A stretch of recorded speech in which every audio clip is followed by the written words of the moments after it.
श्री गुरुदेव दत्त. विस्तारलेल्या जगाची खरी कल्पना कुणाला कळण्यासारखी नाही. जगात नेहमी चेहऱ्याला सवाशीर असतोच, पण अहंकारी माणसांना ती जाण नसते. आपणच सर्वाहून श्रेष्ठ असा त्यांचा भ्रम असतो. योग्य वेळ येताच त्यांची चूक त्यांना कळते, पण ती कळवायला कुणीतरी समर्थ अधिकारी लागतो. विदुरा या नावाच्या नगरात एक मुसलमान राजा राज्य करीत होता. तो अत्यंत क्रूर होता, दुष्ट होता, ब्राह्मणांचा तर हाडवैरी. पण गुणी ब्राह्मणांचा मान न ठेवता काही स्वार्थी ब्राह्मणांना तो राजवाड्यावर बोलवी, त्यांच्याकडून वेद म्हणवून घेई, त्यांना दक्षिणा देई. ते संतुष्ट होत असत. दक्षिणा घेऊन घरी परत जात असत. विद्वान ब्राह्मणांना वेदांची खरी थोरवी कळते. ते पैशाच्या मोहासाठी वेदांचा बाजार कधीच करणार नाहीत. पण ज्या स्वार्थी माणसांना म्हणजे ब्राह्मणांना ती तत्वनिष्ठा नसते, ते पैशासाठी वाटेल ते करण्यास तयार असतात. असे लोक राजाकडे वेद म्हणवून टाकवीत, वेदांचा अर्थ सांगत. पण गावातील इतर विद्वान ब्राह्मणांना त्यांची ती कृती मुळीच पसंत पडत नसे.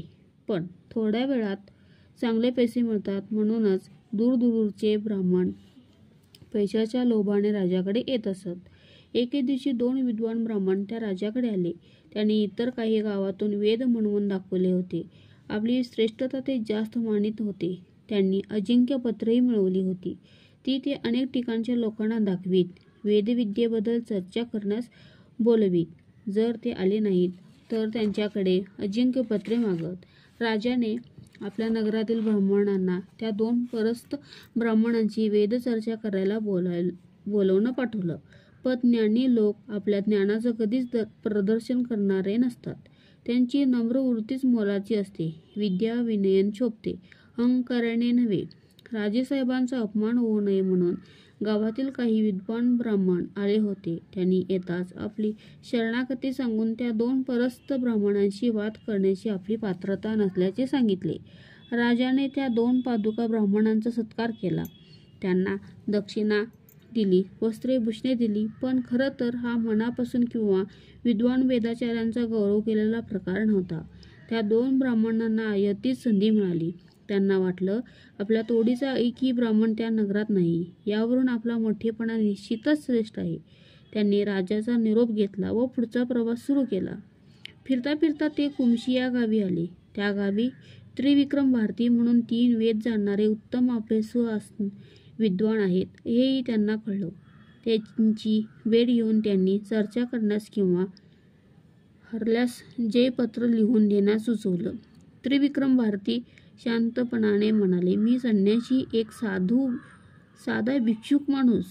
मला तुमच्याशी वाद करता येणार नाही व तशी इच्छाही नाही. त्रिविक्रमांचं बोलणं ऐकल्यावर ते त्यांच्याशी जयपत्र मागवू लागले. त्रिविक्रम भारतीने त्यांना पुन्हा नम्रतेने सांगितलं, आपण गाणगापूरला जाऊ. तिथे माझ्यापेक्षा श्रेष्ठ व वेदाभ्यासी संन्यासी आहेत. त्यांनी मला सांगितलं तरच मी तुम्हाला जयपत्र लिहून देईन. चला गाणगापूरला. तिघेही ब्राह्मण गाणगापूरला आले. त्रिविक्रम मुनींनी नरसिंह सरस्वतींच्या चरणी मस्तक ठेवलं. ते त्यांना म्हणाले, हे 2 उन्मत्त आणि अहंकारी ब्राह्मण माझ्याशी वेदशास्त्राची चर्चा करायला आले आहेत. चर्चा केली नाही तर जयपत्र लिहून मागत आहेत, म्हणून मी त्यांना घेऊन आपल्याकडे आलो आहे. श्री नरसिंह सरस्वतींनी ब्राह्मणांना सांगितलं, आमच्यासारख्या सामान्य संन्याशांशी वाद कशाला करता? त्यातून तुम्हाला काय मिळणार? तुम्ही गर्व करू नका. गर्वामुळे नुकसानच होतं. याचे दाखलेही तुम्हाला माहीत असतील. बळी राजा बाणासूर व लंकेचा राजा रावण यांचं त्यांच्या गर्विष्ठतेमुळेच नुकसान झालं, हे तुम्ही जाणत असालच. वेदांचा विस्तार फारच मोठा आहे. त्यातही अनेक शाखा उपशाखा आहेत. या सर्वांचा अभ्यास करायचा मनात आणलं तर वेळच पुरणार नाही. ज्यांना जमेल तेवढं ज्ञान घेता येत असलं तरी ते संपूर्ण ज्ञान नव्हे. या अफाट जगात चेहऱ्याला सवाशीर असतातच ना. मग हा तुमचा वृत्त अभिमान सोडून देणंच बरं नाही का? पण त्या 2 हट्टवादी ब्राह्मणांचा हट्ट सुटला नव्हता. श्री गुरुदेव दत्त.